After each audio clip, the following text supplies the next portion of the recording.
ready for some football. I don't know about you. Who else could it be but your man Lou? Yeah.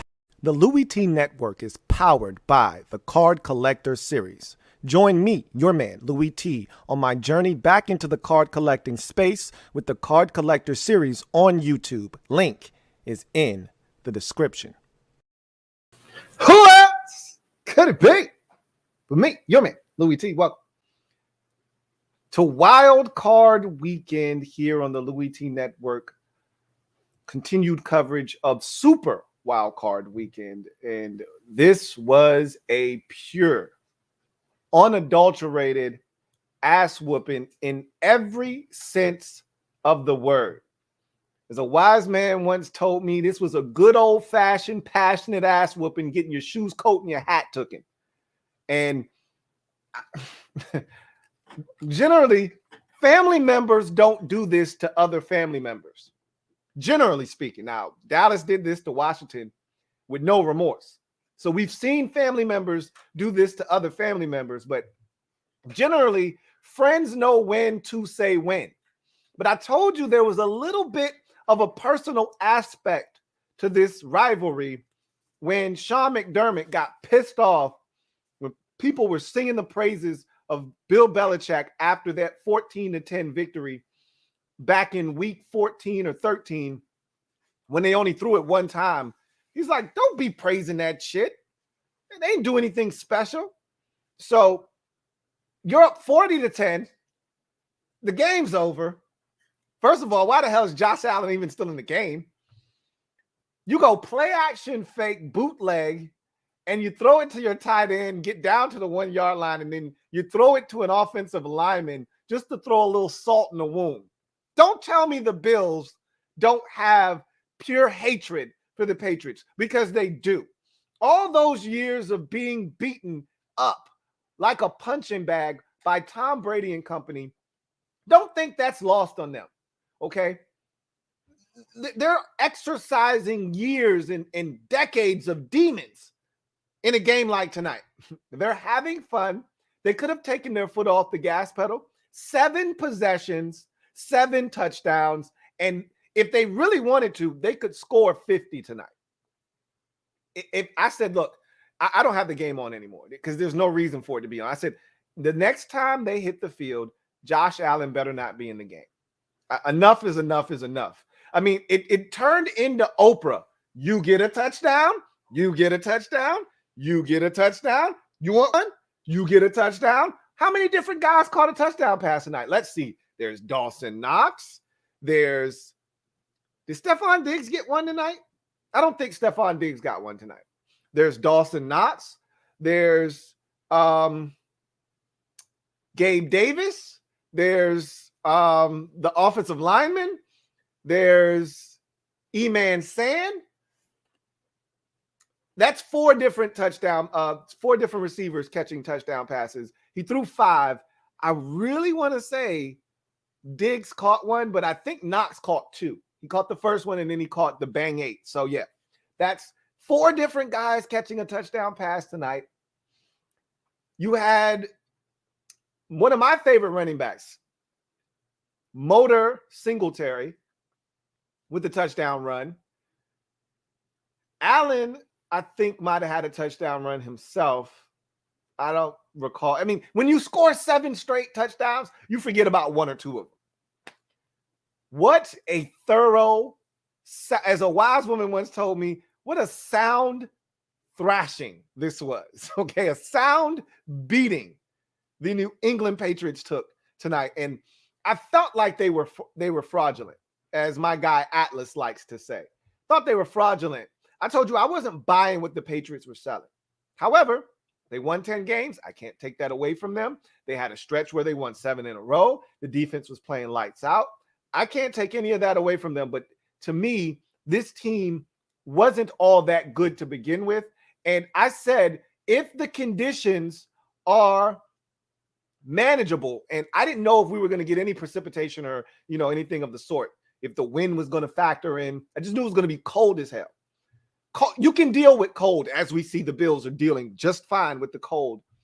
If the conditions are manageable, These two teams aren't equal.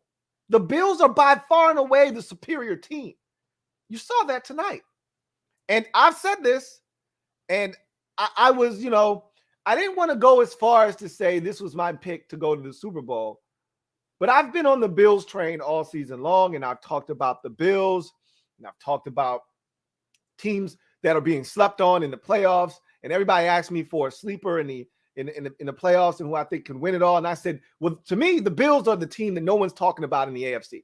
Everybody wants to talk about this upstart Bengals team. They want to talk about the Chiefs, and rightfully so. They want to talk about the Titans if they get Derrick Henry back. Nobody's talking about the Buffalo Bills. And to me, that is a travesty, one. Two, I think they've got everything they need. They've got the number one defense in the league now. I get it. It's just on yards, and you can take it with a grain of salt, but it's the number one defense in the league. They're good defensively. That's all that means. They've got a star at quarterback. They've got all kinds of weapons surrounding him. And to me, they're well coached. And this is a team, they've got a really good field goal kicker, even though he struggled tonight in the extra point department. I like Bass as a kicker.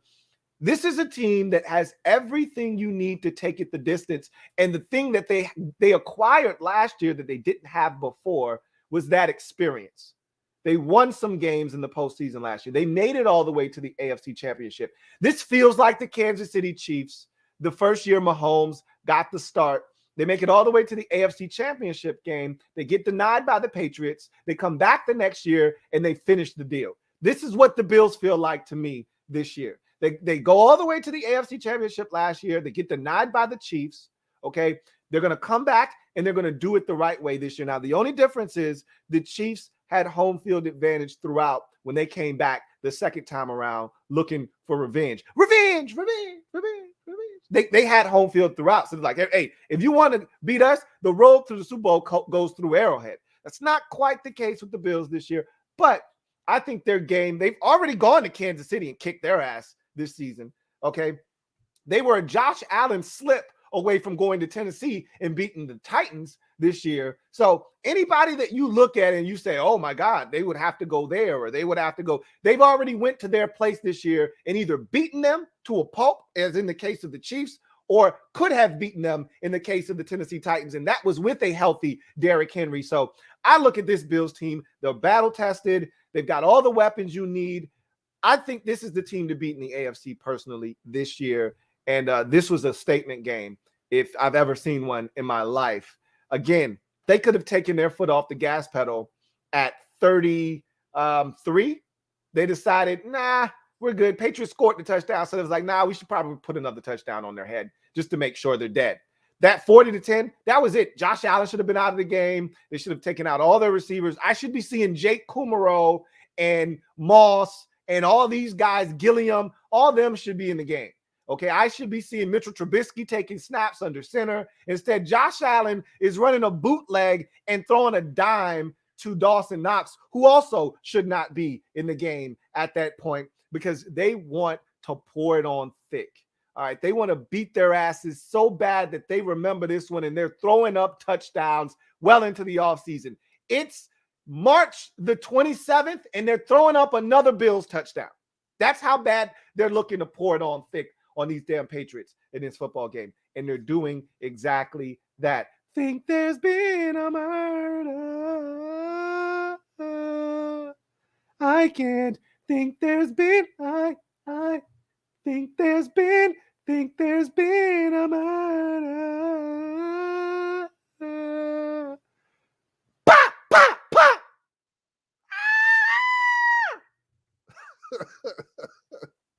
This one was a ass kicking of epic proportions. I mean, shout out to the Buffalo Bills for taking care of business and disposing of a family member in the most disrespectful manner humanly possible. Bills will move on, and they'll face the second lowest seed remaining in the postseason, or I shouldn't say that because they're the third seed, not the 2 seed. So they'll get the highest remaining seed of the low seeds, essentially. So if everything goes to plan, they'll be playing the 2 seed. So they'll have to go to Kansas City, where, and this is why I said the Bengals' path is a lot cleaner. The Bengals will go to Tennessee. And again, I hate to disrespect the Titans, but I told you, anytime somebody says no disrespect or something along those lines, and then there's a conjunction like a but, then anything that's said thereafter is disrespect. I don't mean any harm, but no disrespect, but disrespect is coming. Every single word thereafter in that next sentence is disrespect. So I don't mean to disrespect. I don't mean any harm to the Tennessee Titans, but they're the weakest 1 seed we've seen come out of the AFC in quite some time. So it'll be interesting to see what happens, but this Buffalo Bills team is legit. If you're a Washington football team fan out there, that's what free safety, elite free safety play looks like. Did you see that interception by Micah Hyde? To me, if we're keeping score at home, that was the game changer. I mean, the Patriots' first drive of the game actually looked good. Mac Jones, I thought he played well in this game, despite the 2 interceptions, a couple of drop passes by some receivers that were wide open. That throw he made, that wasn't a bad throw. That's just a hell of a play by Micah Hyde. Did you see the range? Did you see the ball skills? Like, that thing was going to drop right into the waiting arms of Nelson Aguilar. And Micah Hyde said, nope, I'll take that. Thanks. Special delivery. I need that. Special delivery. Can I have that? Special delivery. Went over and took that shit. That's what elite free safeties do. Safeties are supposed to be erasers. Well, he erased that shit, took it away, and then the Bills promptly took that interception, turned it into another touchdown, and they never looked back. To me, that's the play of the game. Nothing was ever the same. It was like Drake. Nothing was ever the same after that pick. That's what an elite free safety. That's why I said Bobby McCain is cool. He don't look like that. He's not making a play like that.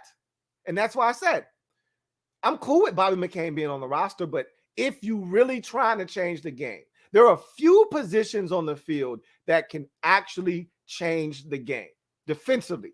Okay. A defensive end, a middle linebacker, and a shutdown corner and a free safety. Those are the 4 positions. If you got an elite D tackle, he can do damage too. And anybody on the D line, really, for that matter. A middle linebacker, okay, and a safety, elite corner, and a free safety.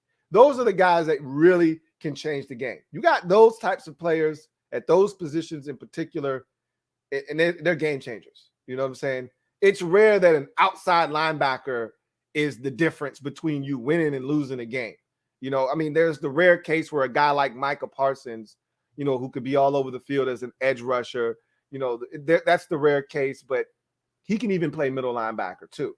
But at the end of the day, generally speaking, elite corner, free safety, anybody on the defensive line that's a beast, whether it's an Aaron Donald, Chris Jones type, a Cam Hayward type, or an edge rusher, TJ Watt, Myles Garrett, guys that can take over games. And then, of course, as I mentioned, you know, the free safety, middle linebacker, free safety, corner, and anybody on the D-line that's elite, they can be game changers. And you saw that with Micah Hyde and that play he made. Fantastic. Also, Washington football team fans, if you're out there, I keep talking about wanting an athletically gifted tight end. Did you see Dawson Knox? I loved him coming out of Ole Miss. I loved Micah Hyde. Go back in the archives. I loved Micah Hyde when he was in Green Bay. I wanted him in free agency. Love this guy. All right. Swiss Army knife. I didn't see him turning into as good of a safety, though, as he's turned into, because in Green Bay, if you recall, he was more of a nickel. He played a little bit of everything, played some safety, played some nickel. He was more of a nickel than a safety in Green Bay. They moved him over to safety full time in Buffalo, and it's been a godsend for him. The guy's been elite for the Buffalo Bills along with Jordan Poyer. But back to the tight end position. Did you see Dawson Knox? That's what I'm looking for at the tight end position. That's what I'm looking for. Look, no disrespect to Logan Thomas and Ricky Seals-Jones and John Bates. They don't look like that. And I told you that tight end draft, I think it was 3 years ago, where it was Dawson Knox, and I think that was Jay Sternberger, even though he hasn't, manifested himself into anything. That was the draft that was loaded at tight end. There were like 5 or 6 tight ends that I just was drooling over in that year's draft. Dawson Knox was one of them. And those tight ends in that draft class, if I'm not mistaken, let me check and see who else was in that draft class with Dawson Knox, because I know I'm not tripping. And he was one of like 5 tight ends that I loved in that year's draft, and he's kicking ass now. And I think the other tight ends in that draft class in 2019, that's exactly the draft. They're kicking ass too. Let me see. Player selections. See if I can locate these tight ends. TJ Hawkinson kicking some ass. Loved him. Noah Fant kicking some ass. Loved him. Irv Smith Jr., before he got injured, kicking some ass in Minnesota. Loved him. Drew Sample was taken 4th in that draft in the tight end position. I don't know what the hell Cincinnati was doing there, but okay. I thought that, and I said it at the time, like they went way too early on him. Josh Oliver was a solid pick out of San Jose State for the Jaguars. I didn't love him, but I loved Jay Sternberger. I thought he would be perfect in Green Bay. I don't know what the hell happened to him.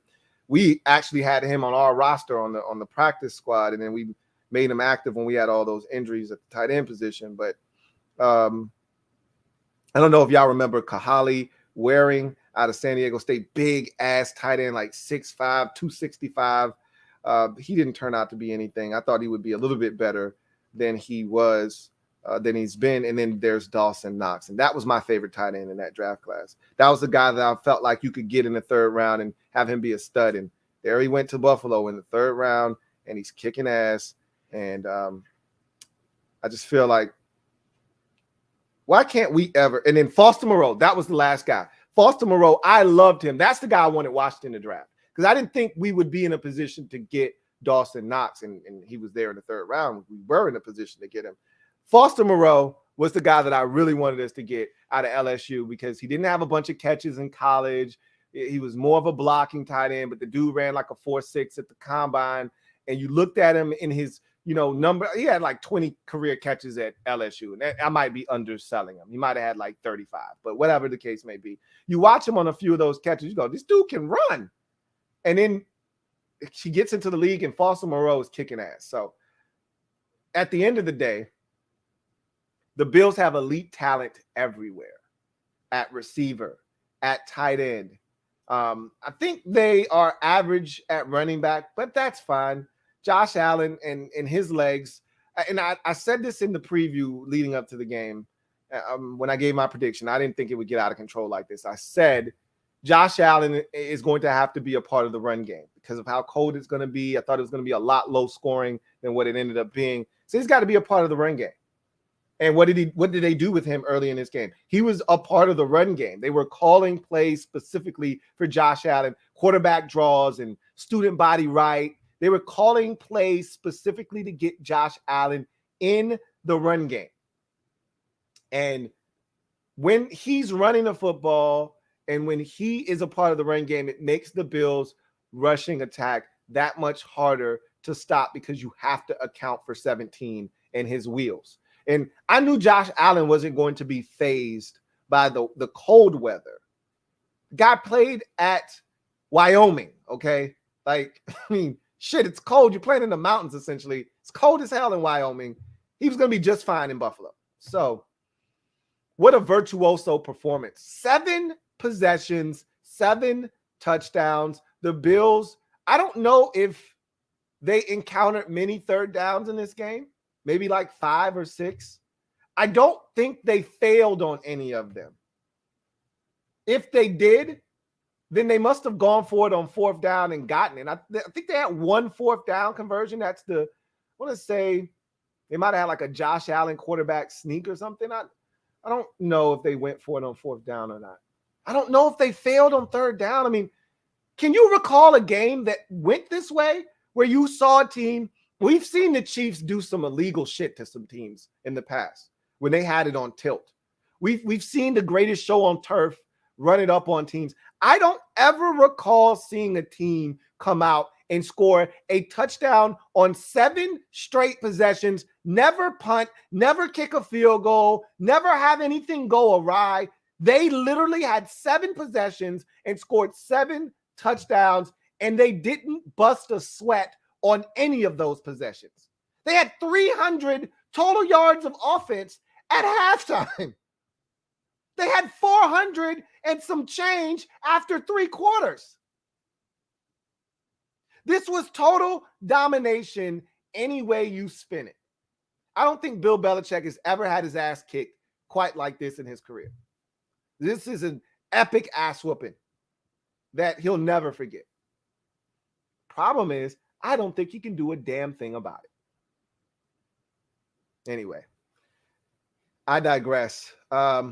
See if we got any super chats, and then we'll get to some comments from you guys. Fat American, thank you for the super chat. Greatly appreciate you. My guy, Fat American, writes, "Oh my God, Beyond Chicken is now a thing at KFC." There you go, Lou. A reason for you to get some KFC, LOL. I digress. The Bills, man, dominant performance. First of all, I'd never eat anything that is quote unquote vegan from a fast food restaurant other than like a Chipotle or something that's, that serves that kind of thing on a regular basis. Burger King and their Impossible Whopper. I'm not eating that, okay? There's no way I'm trying that. I'm not eating anything from KFC. They do chicken, okay? Not fake chicken, chicken. Not eating anything that's supposed to be vegan from a restaurant that has made their name off of chicken. So I'm good on that. Thanks, but no thanks, Fat American. And yes, I digress, as that's the perfect time to use it. The Bills' absolutely dominant performance. Indeed, Fat American. Big Money Sonny, thank you for the super chat. Greatly appreciate you. Big Money Sonny, thank you for being a member of the MOBB as well, writes, Buffalo went balls deep. Can we get some more special delivery bars? Salute. Look, man, this was the type of ass whooping that when you're done, you can't sit down. You got a couple of whelps all over your body, and you are so overwhelmed by the ass whooping that you're almost in shock. Didn't see this coming, and as I've said already, this doesn't happen to the Patriots and Bill Belichick. But I never thought this team was all that good, and I kept saying this throughout the season, like, I'm not buying the Patriots. This was the worst matchup for them because the Bills know them, they're not afraid of them, and they had an axe to grind. They should have swept them this year, and the Bills wanted to inflict pain, and that they did tonight. Thank you for the super chat. Big Money Sonny Metaphor. Thank you for the super chat. Greatly appreciate you. Thank you for being a member of the MOBB. My guy Metaphor writes, Raiders loss, card trade more likely, ? To the Washington, the WWH, which I don't even know what the hell that is. Washington Warhogs, I'm assuming, or Warthogs or something like that. Just because the Raiders lost doesn't mean Derek Carr and his future in Vegas is, now somewhat, perilously in doubt. There were rumors before the game and reports that, the Raiders and Derek Carr would have a come to Jesus meeting at some point in the offseason to determine his fate and whether they wanted to go ahead and sign him to an extension because he's going into the last year of his deal. And you never want to get into the last year of a deal with a franchise quarterback. You always sign that guy before you go into that final year because you don't want to get into a Kirk Cousins situation. So they're going to sit down. They're going to discuss his future, whether he wants to remain in Vegas. He's already said he wants to stay in Vegas, but he also wants the direction of the program to be going in a way that he feels like is advantageous for success. If he feels like they're going in a different direction and he doesn't want to be a part of what they're doing, then he'll ask for, a trade, and they'll probably oblige, and then they'll move on. So in my mind, Derek Carr is going to remain in Vegas. I don't see a scenario in which Derek Carr isn't back. And so I'm assuming that the reason that Raiders job is attractive is because Derek Carr is there, and Darren Waller is there, and Hunter Renfrow is there, and Josh Jacobs is there. That job isn't as attractive if you take Derek Carr out of the mix and insert Marcus Mariota or some random quarterback in there. Like, I mean, theoretically speaking, could you insert Kirk Cousins into that Raiders offense and get similar results? Maybe, maybe not. I tend to think Derek Carr is a little bit more clutch than Kirk Cousins, but I mean, I'm a Kirk Cousins guy. So I don't know. I don't think I've said this before. I'll say it again. I said the same thing about Baker Mayfield. I don't think Baker Mayfield's getting traded. I think the Browns are going to be smarter than that. I don't think the Vegas Raiders are going to trade Derek Carr. I think they're smarter than that. I think they understand that unless we have a guy, we can't trade our guy. So we'll see. I didn't expect Matthew Stafford to get traded last offseason. I didn't think Carson Wentz was getting traded last offseason until we started to hear rumblings and grumblings about that taking place. I didn't think that there was a chance that Aaron Rodgers or Russell Wilson or Deshaun Watson would be on the move, but those guys were all rumored to be on the move and possibly available at one point last offseason. So you don't know anything at this current juncture, but my money's on Derek Carr and Baker Mayfield and all those guys that would be of interesting note staying put in their current locations, and those guys not being available via trade. But we'll see what happens. Fat American, double up, thank you for doubling up, Fat American. Greatly appreciate you. Who writes, what if we just renamed the Bills the Washington football team? Boom. That's cool, but then it wouldn't be our team because we're not going to be called the Washington football team after February 1st. So, I mean, that's cool. We'd be winning for the next 3 weeks, but we wouldn't be there when the Super Bowl took place because we'd have a different name by then. But anyway, man, wouldn't it be nice to have a Josh Allen type quarterback? Wouldn't it be nice? Dream, dream, dream, dream, dream, dream, dream, dream. I told you they don't grow on trees, man. They don't grow on trees.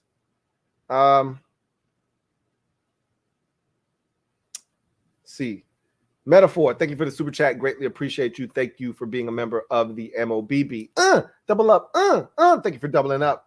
He writes, KFC fries, those Beyond Nuggets in the chicken fryer. Of course they do. They're not going to go out of their way to put them in their own separate fryer. They're going to fry them with the rest of the stuff that they fry. That's why I said I would never go to one of those restaurants. I'm not naive. I know how these things work. At the end of the day, look, it doesn't matter unless the place is all vegan. There's going to be cross-contamination. Like, you can't guard against that. But they're blatantly, like, going out of their way to just fry it in the fryer. Like, you go to Chipotle and you get some guac in your bowl, and you might end up with a couple of shreds of cheese in there because the guac is right next to the cheese. They didn't mean for it to happen, but it could happen because they don't give a shit.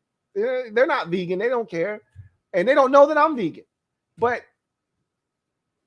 like KFC's going out of the way. Like Burger King's not going to have a separate fryer for their Impossible Burger.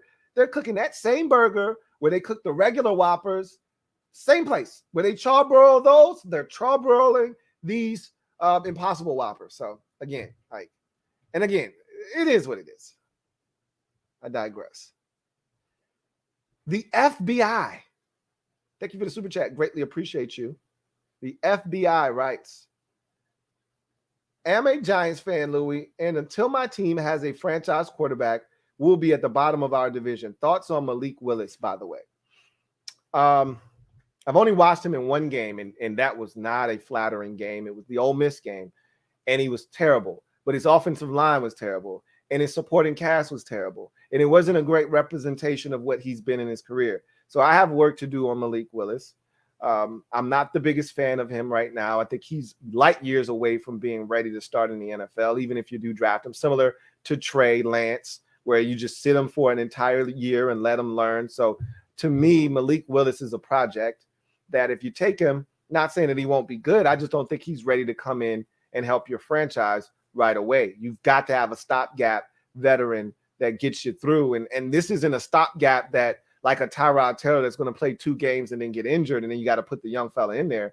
No, you want a stopgap that's going to get you through the first 12, 13 games of the season. If you stink, then you throw him in there for the final 5, 6 games of the season to see what you've got, and get that ball rolling. But you can't have this guy be in there week 3, week 4 of the season like the Bears did with Justin Fields. Like Malik Willis has got a ways to go, I believe. That's how I feel about his game. But again, I've got work to do. I don't want to sit here and project him to be a guy that needs all this time, and then I watch him and I say, hey, he's a little bit further along than I thought. So I reserve judgment on every single one of these quarterbacks as of right now because I've got work to do.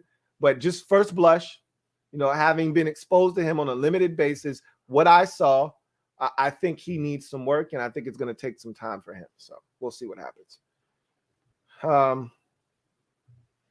Just Andre, thank you for the super chat. Greatly appreciate you. My guy, Just Andre writes, the Washington football team had Jay Reed. I've been a fan since 2005, and they had some little studs and game changers, so little studs and game changers as my time as a fan. Facts. I mean, if you want to go through, you said you've been a fan since 2005. I feel bad for you too, because you came in at a time when you came in on Gibbs 2.0. He had gotten there the year prior in 2004, and we started winning. Gibbs took us to the playoffs 2 out of his 4 years. And if you became a fan in 2005, we went to the playoffs that year. Then we went to the playoffs again in 2007. And so you were thinking, man, shit, here it is. We about to turn the corner, and then Gibbs retires and all hell breaks loose. But we had Sean Taylor, we had Jordan Reed, we had Trent Williams, and we had Robert Griffin III for 1 year. If you want to throw the Tanner man in there, knock yourself out. If you want to throw Chris Cooley in there, by all means, knock yourself out. But when you're talking about a true game-changing threat, the only ones that we've had on our team where you look at it and say he's one of the best players at his respective position, it was Sean Taylor, Trent Williams, and Jordan Reed. And Jordan Reed strictly as a pass catcher, not as an all-around tight end, because his run blocking and blocking in general was horrendous and horrific. But if you're just talking about a pass-catching tight end, there weren't many better than Jordan Reed in his prime before the concussions and injuries started to take effect. So that's about it. Tanner man was really good, and he had his moments, but that's the short list. Jordan Reed, Trent Williams, Sean Taylor from 2005 to now. That's the list of guys. Brandon Sheriff has been good, but even though he's been an all-pro, that's the short list. I mean, if you want to throw Sheriff up there, knock yourself out. I wouldn't stop you. But that's it. That's all we got. So, yeah. Fat American, thank you for the super chat. Greatly appreciate you. Fat American writes, What's the dream scenario at quarterback for us, Lou? I mean, for me, it would be to get one of these veterans, or for me, it would be to get Deshaun Watson. That's the dream scenario. That's not happening, though. So I'm not going to even waste my time or my breath. But it'd be to get Deshaun Watson. That'd be the dream scenario for me. Consolation would be to get your hands on one of these other veteran quarterbacks. You know, I'd prefer it to be like Russell Wilson. Don't see that happening either. I'd take a Derek Carr. Don't see that happening either. You know, it was crazy because today, when that Derek Carr report came out, they listed a number of teams that would be suitors for him. We weren't one of them. Not saying that we wouldn't be interested. They just listed teams that would be more appealing than, you know, if he left. Of course, we didn't come up. So, again, and I would assume Derek Carr, if traded, would be in the driver's seat in terms of where he ended up. I'm pretty sure that if he doesn't have a no trade clause, he'd say, hey, you guys do right by me. Similar to the way Detroit traded Matthew Stafford. Stafford didn't have a no trade clause, but he did tell the Lions, hey, I definitely don't want to go here. And if you could avoid over here too, that'd be cool. I mean, obviously, wherever you trade me, but I'd really prefer to go to LA if at all possible. And they made that happen. So we'll see what happens. Again, I don't think he's going anywhere. The dream scenario would be Deshaun Watson. I don't think it's happening. Said that enough. Big Money Sonny, thank you for the super chat. Greatly appreciate you. Double up. Thank you for doubling up, Big Money Sonny, who writes, once again, ain't no big time QB coming. Tell him, Lou. Once again, ain't no big time QBs coming to Washington. I feel that way. I'm not just saying it because Big Money Sonny said it. I don't think that's going to be the case. I think you're going to have to draft a guy. But we'll see. Stranger things have happened. But I've said this all along. Big Money Sonny has said this all along, and I think he's right. I don't think any of those big-name quarterbacks will end up in Washington.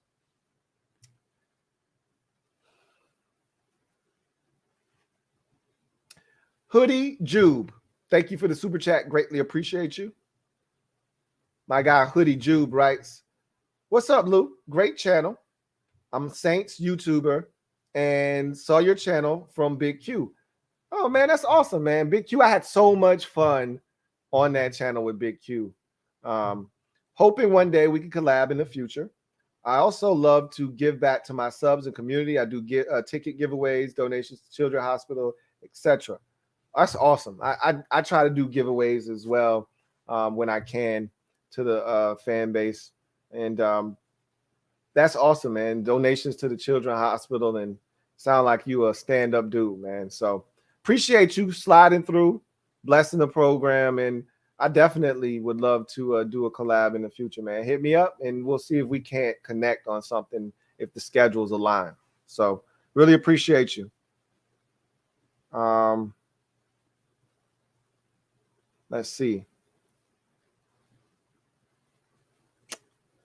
John Livingston, thank you for the super chat. Greatly appreciate you. Thank you for being a member of the MOBB.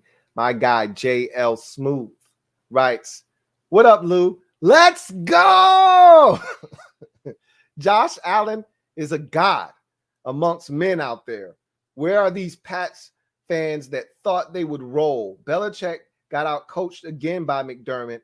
Let's go, Buffalo, baby. Bills Mafia, stand up. I told y'all that McDermott was pissed after the first game. I said, McDermott, he was salty, really salty about all the praise that was being showered upon Bill Belichick after having his quarterback throw it once, them going on the road and beating Buffalo 14-10. Sean McDermott was not trying to hear that shit. He was like, look, yo, let me I watched an episode of Martin last night, and my guy Bushwick Bill, man, he rest in peace, said, hey, why don't you step out here and kick these actual factuals? And so my guy Sean McDermott was like, let me kick these actual factuals to y'all. The Patriots ain't all that. Don't be giving them all this goddamn credit. Matter of fact, we're going to show you what's really good. What's really good? We're going to show y'all what's really good. And they did in New England, 33-21. And they said, oh, y'all want us to do it again? We're going to show y'all what we should have did to them the first time in Buffalo if the wind wasn't gusting it like 30 miles per hour. Showed you tonight was good, 47-17. Straight, pure, unadulterated ass whooping, as we talked about. Shoes, coat, and hat took it. And I've said this before. I'll say it again. I think this Bills team is being slept on. After this, if you were asleep, your ass is wide awake now. You got you a 5-hour energy. Your ass is awake now. This one kind of reverberates around the rest of the league like, shit. This was the Bills team that everybody was afraid of the first 8 weeks of the season before they started to lose games to the Jaguars and shit started to go kind of sideways. And you're like, what the hell is going on with Buffalo? This was the team everybody was afraid of. This is the team that went to Kansas City, stomped a mud hole in the Chiefs. This is the team that shut out the Miami Dolphins in their building 35-0.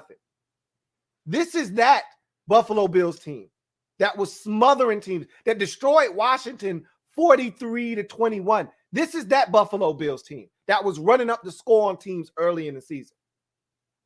They're back. And I told New England, hey, be careful. Might be chilly. It was pretty damn chilly out there. They stripped those boys down to the bare essentials. Left their ass out there in that 5-degree weather. Yikes. Big Money Sonny, thank you for the super chat. Greatly appreciate you. Big Money Sonny writes, Malik Willis is the truth, just not in Washington. He might be the truth. Again, I thought AGG was the truth, and he got to Washington, he got to the NFL, and then he realized, oh shit, this is not Liberty. Who knew? We're not playing against Abilene Christian anymore. This is pretty tough. So I'm not sure if Malik Willis is the truth, because when he played against an SEC team, he looked like hot ass.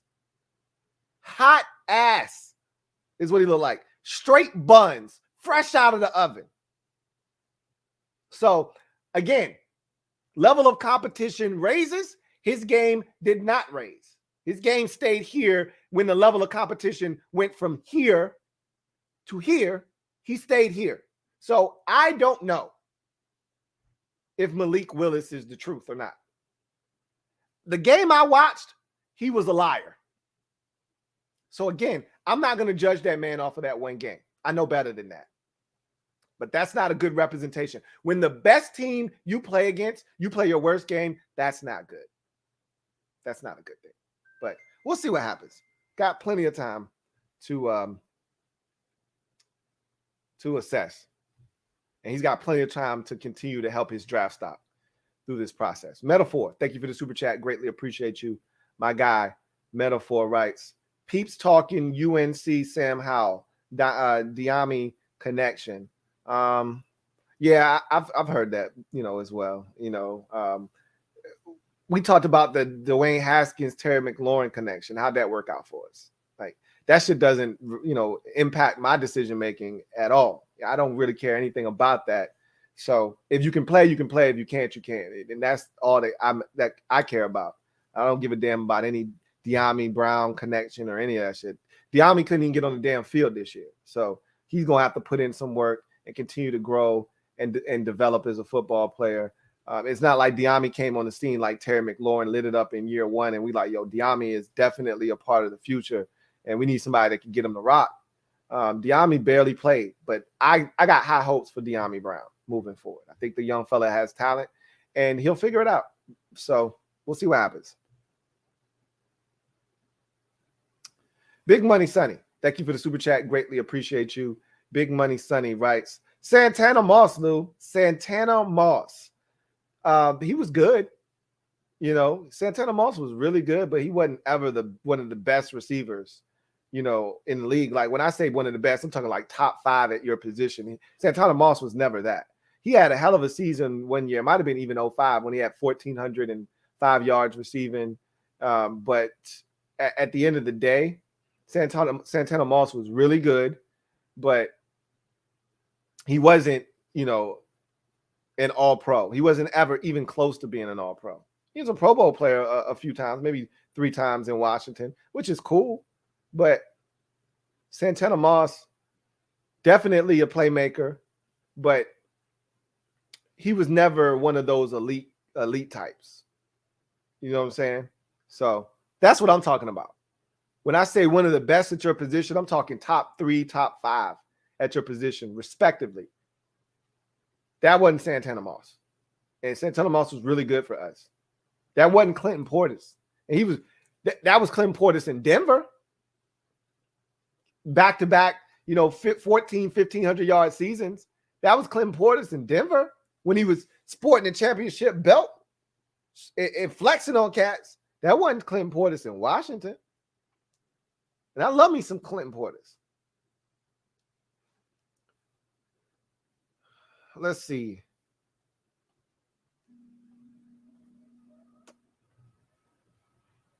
Big Money Sonny, thank you for the super chat. Greatly appreciate you, my guy. Big Money Sonny writes, straight buns out the oven. I can't, Lou. I'm just telling you. That's what I watched. And I wasn't impressed. But again, how many of his teammates are going to the league? It's tough when you're trying to elevate a whole squad and the other team, they got a team with multiple guys that'll find themselves playing on Sundays. So it's tough. We'll see.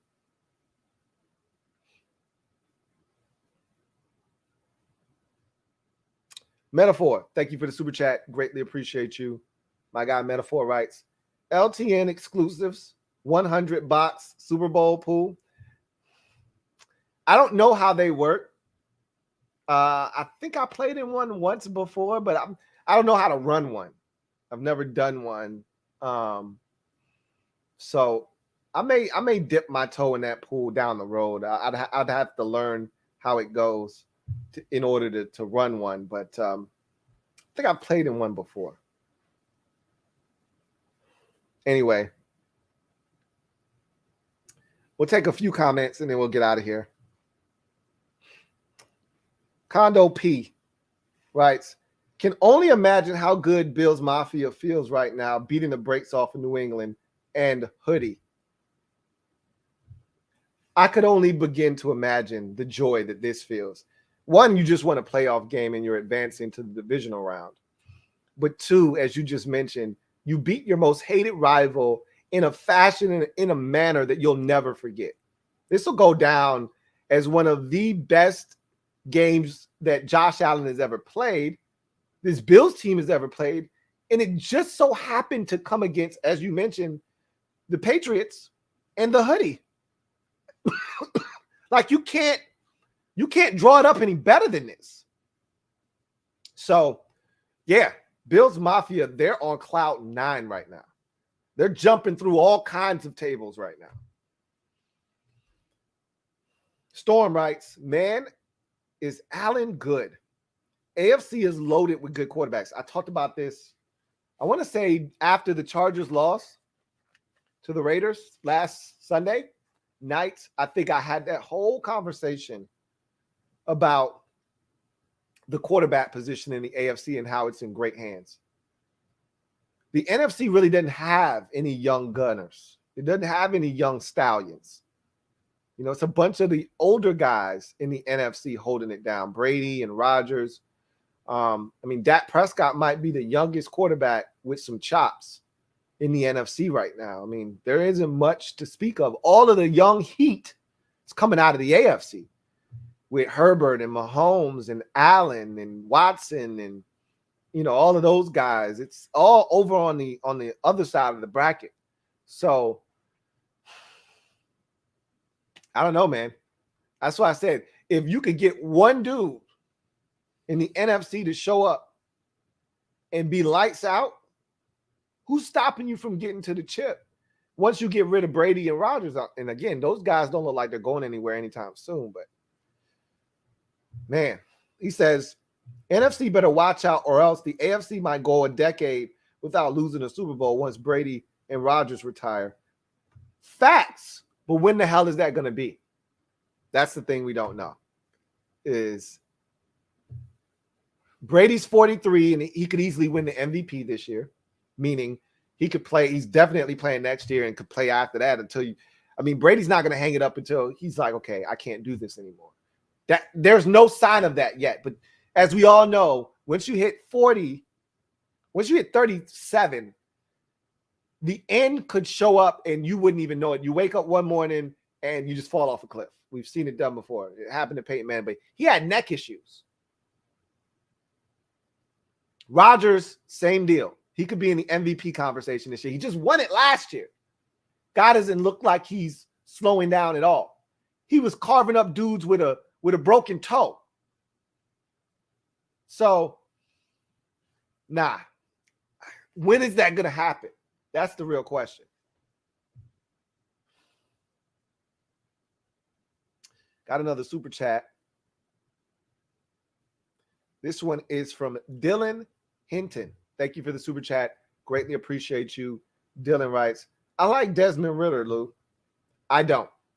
So we'll agree to disagree on him. I've watched enough Desmond Ridder to know I'm not interested. But we'll see. But I'm not a Desmond Ridder fan at all. Metaphor. Thank you for the super chat. Greatly appreciate you. My guy Metaphor writes, Niners beat Dallas. I'm out. Sunday has a chance to be beautiful and glorious without even seeing Washington play a game. If the Eagles lose at 1 and the Cowboys lose at 4:30, Sunday night game, which I already think is in the bag for the Chiefs, I'm going to sit back, feet up, drink in hand. You would have thought we won a playoff game if both of those things take place. Somebody said earlier, misery loves company. You're damn right. I'm sitting on the couch like Homer Simpson with the lights off, patting the couch like, hey, man, come have a seat right here next to me.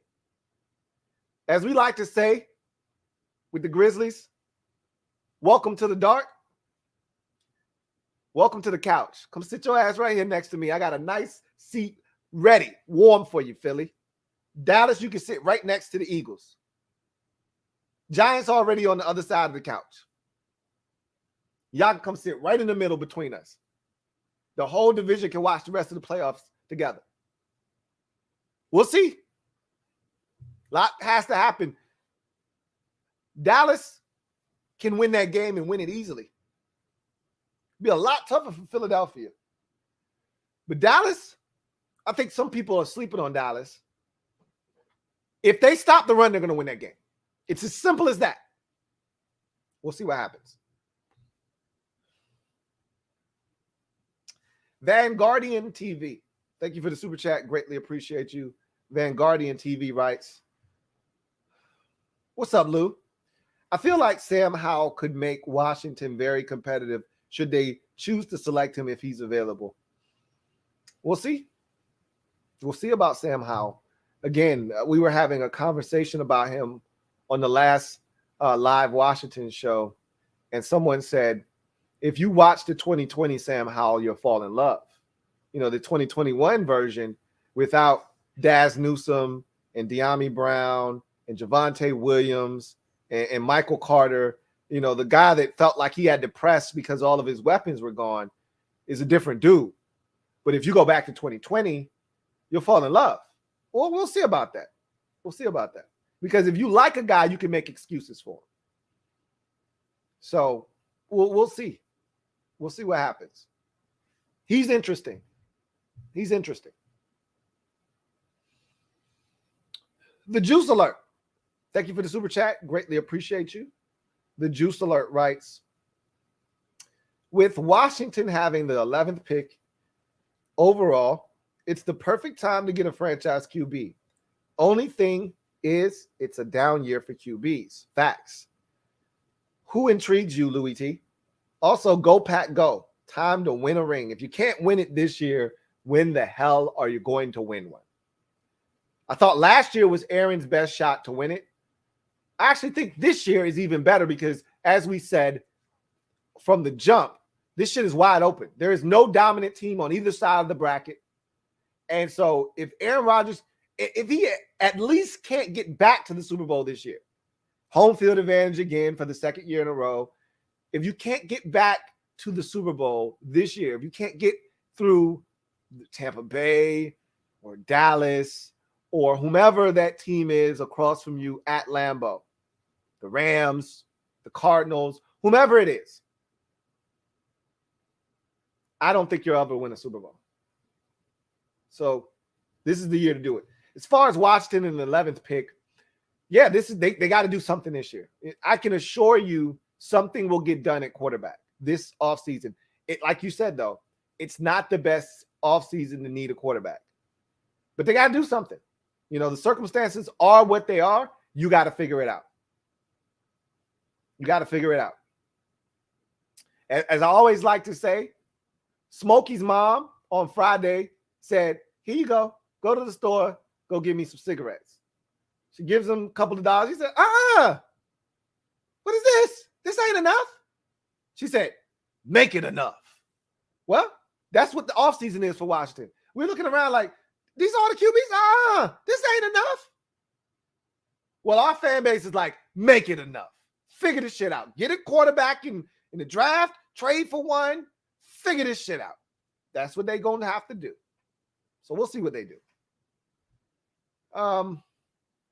You asked me who intrigues me.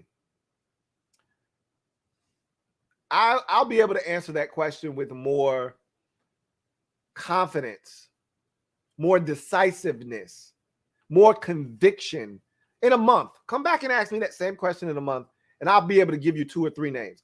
I know I like Kenny Pickett. I don't love Kenny Pickett. I don't love anybody in this draft right now. I may go back, watch the film, and I may come back and have a totally different perspective on 2 or 3 of these guys. I may come here and tell you, I love this Carson Strong kid out of Nevada. Chances are I won't say that, but who knows? I may watch the tape and feel like, hey, no one's talking about this Carson Strong kid, but this kid looks like he's got some talent. So come back and ask me in a month, and I'll have a more definitive answer for you.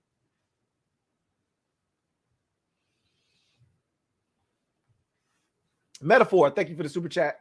Greatly appreciate you. My guy Metaphor writes, Philly, Dallas lose, Lou. You got to have wine and beyond chicken. If Philly and Dallas lose, I'll definitely be having a cold adult beverage in hand. For sure. For sure. Look, as long as neither one of them hoist the Lombardi, I'm good. If Dallas wins in Wildcard Weekend, and their fans get delirious and think they're going to win the Super Bowl because the last time the Atlanta Braves won the World Series, guess who also won the Super Bowl? So then they start thinking all crazy. I'll take a page out of my guy Emperor Meech's book. And you want them to get as close as they can get, and then the heartbreak set in. I don't want that, because then they could get lucky and have some shit happen. And the more they win, the more confidence they build. I don't want that shit. I want them dead right out of the gate so that this shit is over and that they know they don't have a shot. But we'll see what happens. Dallas is a good football team, okay? And this shit is wide open, as I already said. So they're just as dangerous as anybody in the field in the NFC. So we'll see what happens. Big Money Sonny, thank you for the super chat. Greatly appreciate you. Who writes, Sam Howell is trash, Lou, respectfully. And that may be the case. You know, again, to each its own. I don't know. I don't love any of these quarterbacks. And I've watched Sam Howell a lot. Again, 2020 version, much better than the 2021 version. All right. However, you take all of that into consideration. It's one big body of work. There are circumstances that are extenuating that you have to take into consideration. But at the end of the day, all of that is a part of his body of work. And so you either love a guy. That's why this whole draft process is such an enigma. It is a lightning rod because people are definitive on one guy, and then on the other side, this guy stinks. And so I love it. This is one of my favorite times of the year because no one agrees with anything. And if you have a differing opinion on a guy, then you're wrong. Like, everybody's so sure this time of the year. We don't know anything, okay? We think we know, but we truly don't have any idea. But that's why this is such a fun exercise. Nick Riley, my guy Nick at Night. Nick, you came so close to winning the chip, to getting the strap.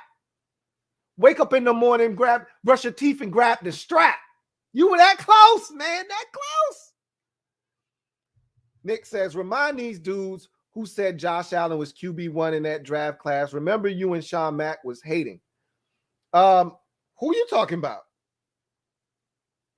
Who said, first of all, you talking to the wrong guy, okay? Because I was the biggest Josh Allen fan. So you got the wrong one. Go check the record. Let the record reflect. I've always been a Josh Allen guy. Anybody that knows me knows that. You got, like you said, you got the game all twisted up. I've been a Josh Allen guy since day one. Me and him go all the way back to his days at Wyoming. Thick as thieves, okay? So Josh Allen, I've always said that's what, if you draw what a quarterback is supposed to look like, he looks like Josh Allen. Big, 6'5", huge arm, tremendous athlete, can make every throw, tough guy, does everything, says everything the right way, right mentality. You draw it up, he looks like Josh Allen. So Sean Mack might have been hating. I wasn't that guy because I've been a Josh Allen guy since day one. Anybody that knows. Now, you might have been a Josh Allen guy too, but I definitely was a Josh Allen guy. So that makes two of us. Anyway, I digress. Final score, as you can see, 47-17. At the time that I started this stream, it was 47-10. Final score ends up 47-17. Patriots are destroyed by 30 on the road. 7 straight possessions to start the game. 7 straight touchdowns for the Buffalo Bills. I've never seen anything quite like that before in my entire football viewing life. That was as dominant a performance as it gets. It was 5 degrees outside, and the Bills had it feeling like it was 400 degrees, and it was Juve. I mean, it was 400 degrees outside. That's how hot it was, that Bills offense. Or at least that's what it felt like to the New England Patriots, because they were getting blazed the entire game, left and right. Anyway, I digress. Got a couple more super chats on the way out. Metaphor, thank you for the super chat. Greatly appreciate you. Who writes, they bros, Nick. Josh is Lou's twin godfather. What are y'all talking about? You must be talking about Josh Doxson or something. Y'all are nutty, man. Anyway, Big Money Sonny. Thank you for the super chat. Greatly appreciate you. Big Money Sonny writes, I know I'm beating a dead horse, Lou, but explain to us again how we continually missing on quarterbacks. # fed up. I mean, it's pretty much like this. We're never quite bad enough, which is fine. I told you, if you really truly love a guy, you just go get him. We're never quite bad enough to be in a position to just draft the guy that you really want. We were close in 2019. Bengals were slightly worse than we were, and so they ended up with Joe Burrow. We were this close to getting Joe Burrow, but we weren't bad enough. So we ended up with Chase Young. And we didn't have the foresight to take Justin Herbert. I wasn't a Justin Herbert guy, so I'm not going to kill anybody that wasn't a Justin Herbert guy, because I wasn't either. There were so many questions about Justin Herbert. I said this during the draft process back in 2020. I said, he's toolsy. He's as toolsy as it gets. He's Josh Allen light, right? He looks the part. He's 6'6". He's big, huge arm. I was pissed off at him because his ass was supposed to come out in 2019 when we needed a quarterback. And that's another part of the problem with Washington is every time we need a quarterback, it's not the best draft class. And when all these good drafts happen, we already got a guy. Even if he stinks, we're still experimenting and trying to figure it out. 2012 was the only time that we needed a quarterback, and we literally waited. We literally waited because we needed a quarterback in 2011. You guys remember that was the John Beck, Rex Grossman year. So we needed a quarterback in 2011. 2010 was the Donovan McNabb year. We needed a quarterback a long time ago, but we waited specifically until the 2012 draft because we knew it was going to be loaded. It was Andrew Luck, Robert Griffin III, and Ryan Tannehill, and Brandon Weeden, and Russell Wilson, and Kirk Cousins. We knew it was going to be a loaded draft class. So we were fine with waiting until 2012. That was the last time we strategically waited and tried to get a quarterback. We thought we had a guy for the next decade. Robert Griffin III turned out to be garbage. And so you're back on the market again, but you got Kirk Cousins. So you're not really looking for anything. And then Kirk leaves after the 17 season. You get Alex Smith. So you're still not looking. All this time, all these quarterbacks coming and going, and you're still not looking because now you got Alex Smith. Well, he tears his leg up. So now you really need a quarterback after Alex Smith. So now, and then you go into that 19 draft. It's one of the worst draft classes in recent memory for quarterbacks because 18 was lit, 20 was lit, 2021 was lit, 19 ass. It's just Kyler Murray. Then it's Daniel Jones, Dwayne Haskins, and Drew Lock. And again, we may be adding Jalen Hurts to the mix of good quarterbacks in that draft class, but right now it's just Kyler Murray, and that's it. Well, that's the year we decided to take a damn quarterback. All right, so then you realize very quickly, Dwayne Haskins, not it. So then you are back into the market of needing a quarterback, but then you got a veteran in Ryan Fitzpatrick, because Alex Smith comes back last year in 2020, along with Kyle Allen, and you try to give Dwayne a chance. You realize he stinks, and then you end up playing Alex Smith. So now you really need a quarterback. But then Taylor Heineke just flashes at the end of the season. So you're like, hey, we got Heineke. We're going to go out here. We're going to try to get Matthew Stafford. That didn't work. And so because you won the division, you're all the way at 20, 19, I think we were. And you could have traded up. You could have traded up if you liked. You weren't. This was the problem. You wanted one of the top three guys. You wanted Trey Lance. You wanted Zach Wilson, or you wanted Trevor Lawrence. You weren't getting one of those guys. The 49ers made sure they said, we're going up to 3, and whatever one is left of those first 3, we'll take them. We don't know which one. We don't know if Trevor Lawrence is going to be available. We don't know if Zach Wilson is going to be 2 or not. But whomever is left of that triplet, of that group of 3, we'll take them at 3. Well, so if you didn't love Justin Fields, if you didn't love Mac Jones, then you weren't going to trade up. And obviously, we didn't love either of those guys. I don't blame them for not loving either one of those guys. So you find yourself saying, okay, we'll wait till next year. Well, here's next year, and now this crop is crap. And really, if Justin Herbert would have brought his ass out in 2019 like he was supposed to, maybe we're not having this conversation. I don't know. Giants might have taken him. Washington might have traded up to get him. Who knows what would have happened? But he went back to school. And then in 2020, we had a chance to take him then, but we weren't as sold on him then.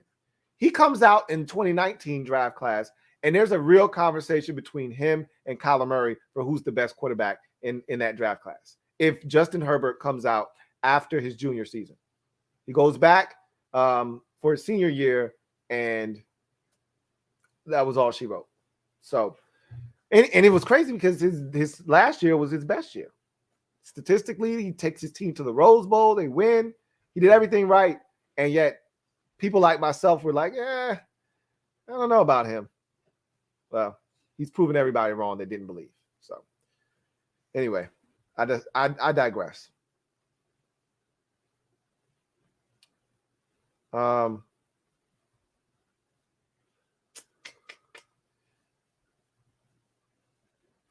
yes. I think I said Hurts was in the 19 draft. He's in the 2020 draft, along with Herbert and Burrow. You're right.